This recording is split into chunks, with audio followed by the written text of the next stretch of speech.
Hello everyone, I am Santosh and here my team members from Mothers Metric Higher Secondary School, Bhavani. We performed a project of an automatic braking and sensing system in railways to prevent accidents. The system helps us to prevent accidents and protect animals.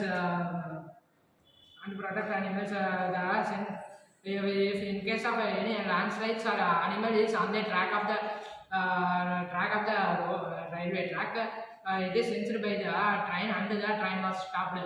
Uses of ultrasonic sensor placed in nearby object or tracks to detect obstacles, obstacle transferring human or animals. Train safety system. Modern train can sense the nearby object and inform go to the railway station.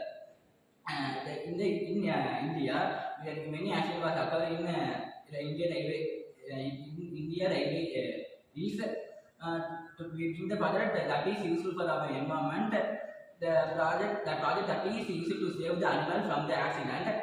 Ultrasonic sensor is used to detect the nearby object and the information goes to the Indian railways. Indian railways. Train they were usually travels at 9 km per hour or 10 to 12 km per hour in hill station. Hill station. The project is used to prevent the animal from the accident. The project was mainly discovered for to prevent the animal from the accident and save the people and the animal from the accident. Thank you.